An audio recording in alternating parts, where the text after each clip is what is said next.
morning. Welcome to my version of Classroom Setup Day 2. Last week we did the little math corner land.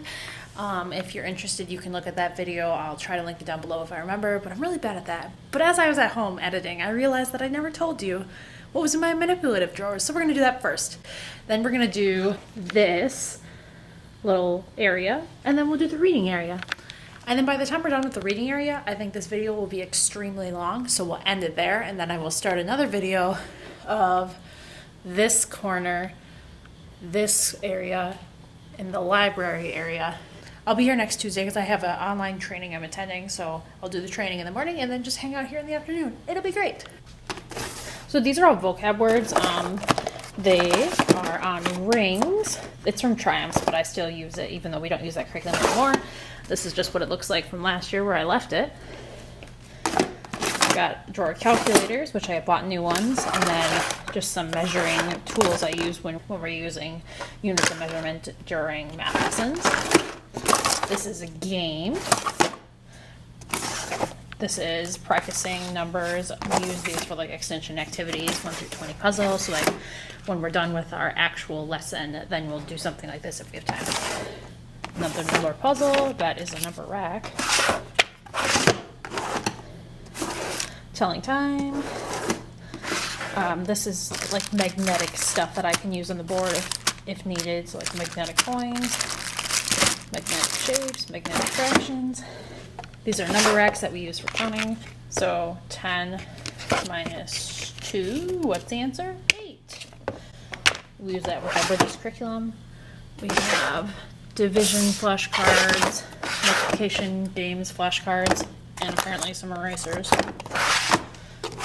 Counters. These are the base 10 and spinners. So you can put this on any sort of game board and then you can spin it. These are fraction tiles. We've got pennies, nickels, dimes, various forms of dice. This blows up the ball chair, and sensory sand.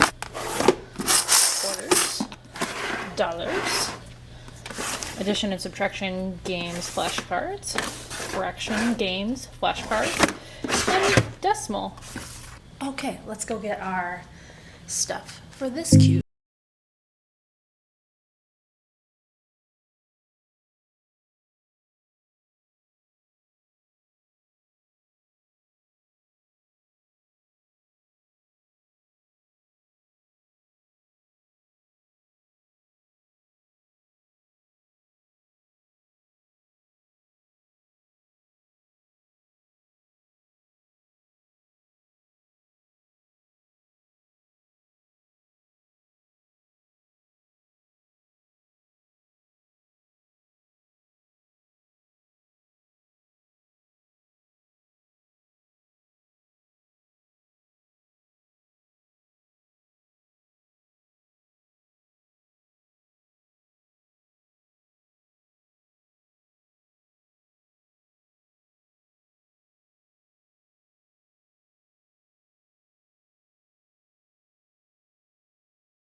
Okay, so this is all my reading mastery stuff. So we have like the kindergarten level, the first grade, the second grade, the third grade, and the fourth grade.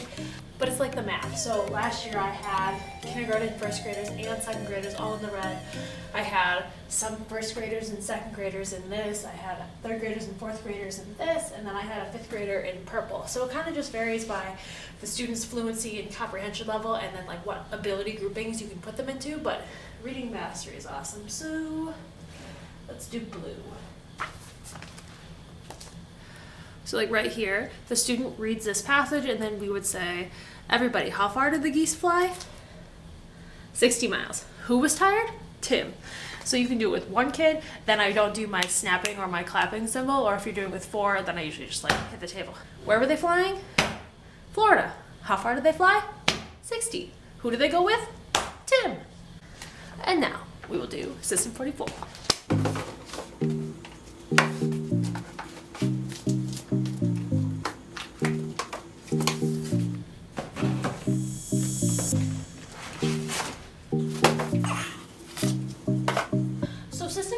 Is a really cool program basically for phonics, but I use it with students from 2nd to 5th grade, just depends on what level they're at. There's like phonic tiles that you can manipulate. There's a software portion where you're talking about fluency. There's the decodable reader, Max Pack, 6 fat tack sets, kids in socks, kick rocks on docks. And then there's also, did you ever think about what makes soap float? Maybe you've noticed that some soaps will sink to the bottom of the tub, so this one's practicing along all the soaps. So as they're learning it in the software, then they're reading about it in their decodable reader. And then there's also the whole group portion about so they get a new word. We talk about it if it's a verb or an adjective. The 3 is they've kind of heard it, but they're not confident in saying it. And then we talk about like what the meaning of the word is. And then like right here, they're talking about what does the statue show you about Jackie Robinson and Pee Wee Reese, and that's a book that we've been reading together. So yeah, it just has like individual portions and whole group portions, and it's a really great curriculum. System 44 also comes with books. I just haven't gotten them down yet because that's a lot of work. And then right here we just have like literary extras. So find the pairs. Find the cards that are the same. Put them together. Turn them over to see if the colors match. So they've got a shoe that says saw. Does that match? No. So they would not turn it over. So just different extension activities. I think this is mostly kindergarten and first grade, because usually we don't have enough time for our System 44 lessons, or if we do have time, then we just read a book and we do a comprehension quiz on it. And then I also keep my clipboards right here, and then these are more of set games. What's missing? Clock, clock. Short A, short U. Sun. So since I bought these like 2 years ago with my own money, I believe. If you go back and watch my old classroom setups, I'm sure I talked about it, but yeah, I'm pretty sure it was my own money and it was like 2 years ago. Reading master stuff has always been the same, but like this stuff has kind of always been evolving between like foundations and reading milestones, and you'll see. Let's get it out of the hall. Some Partners is pretty much like a kindergarten, first grade level curriculum we use for like introducing sound. So they'll do like that and cat, and you practice like tapping it out, but that.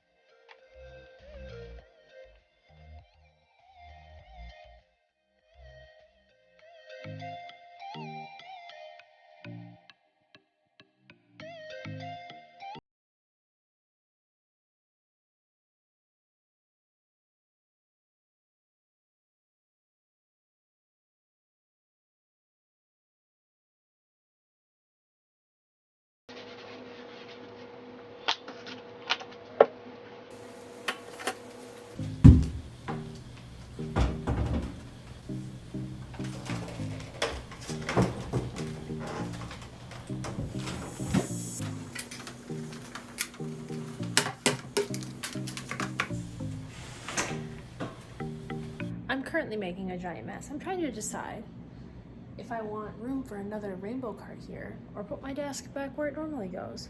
Right now I have 13 kids, so they don't have their own drawer in the rainbow drawer. The younger kids have to share. So instead of 10 drawers, I could have 20. But then less space for me behind my desk, which honestly I don't need. It's just, do I really need another rainbow drawer? I left room for the cart. We're getting another one. I'll just hide all those cords. Okay, so first up we've got reading milestones. You'll notice I have 2, 3, 4, 5. One is at another school that they borrowed from me. Handwriting Without Tears is our old handwriting program, but I've kept the first level of it as well as this letter formation book. So like this is where you would start the L or like the K, just letters that start in the corner. It's really helpful, so I make copies from it with students that are still struggling with handwriting, even with our current program, which is FUNDATIONS. FUNDATIONS is our newest curriculum. It's probably the one that we're the most excited about. These are the ones that the company recommends for your tile boards, but we also use cookie sheets as well with little plastic overhead projector papers that's been printed on so they can find the letters where it goes back. So basically we'll do like a word cat. What word? Cat. And they'll spell it down here. C A T. What word? Cat. Cat. Cat. C A T. Spell it back. C A T. Good job. The cookie sheets are more magnetic, but like these take up less space, so it just depends on the kid. So then this is what we're using normally for handwriting practice, word practice, and then when we start sentences, they'll flip over to here, but there's actual lines and such where they can write. We started Foundations for grade 1 and 2, and then we adapted the kindergarten level, but I don't teach the kindergarten level, and the kindergarten level is very based off of like the level 1 materials. So if I was to teach kindergarten, I probably could pull together the materials. So they have sound cards. This is for level 2, but you'll get the picture. AW saw ah, AW saw ah, and they're using Echo, our little owl. So they can take turns holding up the card and saying AW saw ah, and then the kids would say AW saw ah. I don't know if Echo will get used this year because can't really sanitize the stuffed owl. And then they have word of the days, like this is fangs, and then they would find the pattern, A and G, fang, ang. Or like in this one, thinks, there's a digraph, TH. What do we do to a digraph? We underline it. I and K, pink, ink, and they would put a box around the welded sound, and then there's an S, which is a suffix, so they would circle the suffix. So they really get familiar with like the patterns of words and why words are spelled the way they are. I mean, I just wish that it was around when I was a kid. And then they have trick words, which are words that don't follow the phonic pattern, so basically sight words that they work on around memorizing.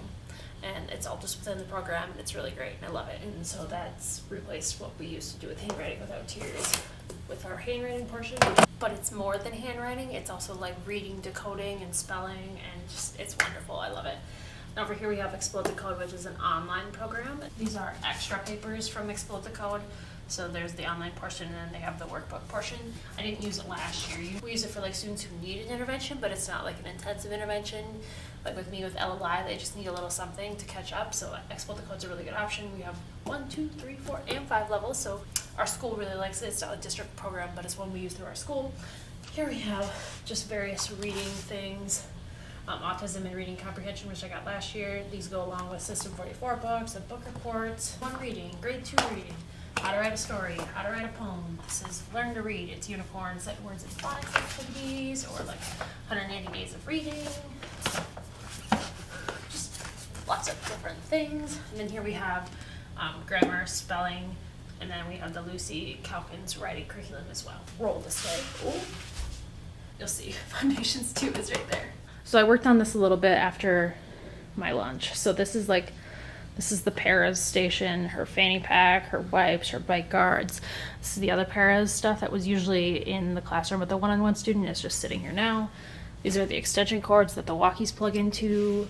It's just sitting there. The extension cord runs behind here, and the walkies usually sit up here. But we don't need them right now, and the walkies are still in the hallway. This stuff just needs to go in this cabinet, and I was too lazy to put it in there. And here we have various extension activities, things that they could do with the subs. Maybe it's a rainy recess day and they want to hang out with me. These are phonics stamps. So here's a car, they would stamp it.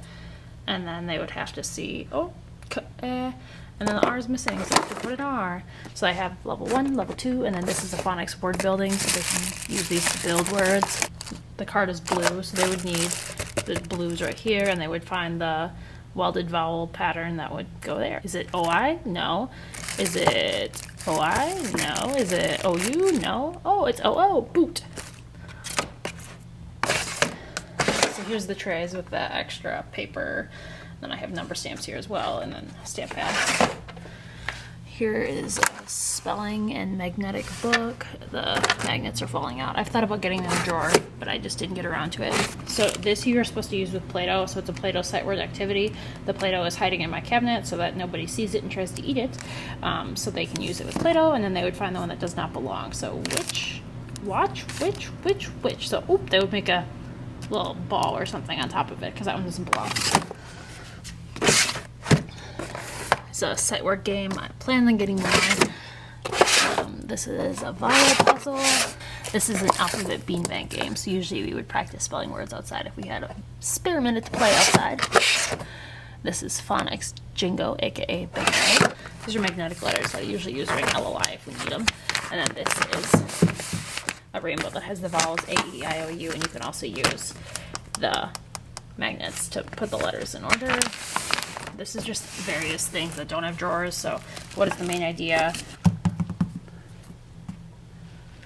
How would you attempt to solve a problem in the story? So yeah, various things I use with reading, picture words, bingo, another picture word puzzle, another puzzle. This is uppercase, lowercase puzzle. This is a rhyming puzzle. This is chunks. Basically, you're building words with your colors.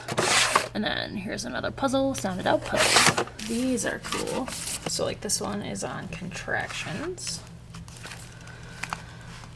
Write the contractions. You are, so they would write your, hopefully, and then with dry erase, and then it shows you the answer. Amazing. I never did get around to making labels, but they will eventually have the same labels as the math drawers over there. So this video is seeming quite long. I'm going to edit it really quick, probably put it up this same day, and then you'll see this next portion later, because it's only 1 o'clock. I still have several hours left here before I lose steam and go. Question of the day: if you are a special ed teacher or a reading teacher, interventionist, or you're just hanging out, do you recognize any of the reading curriculums I showed you? Do you teach them in your classroom? Do you remember using them as a kid? Or are you just here to say, hey, hello, Miss Shear? Thank you guys so much for watching, and I'll catch you guys in the next one.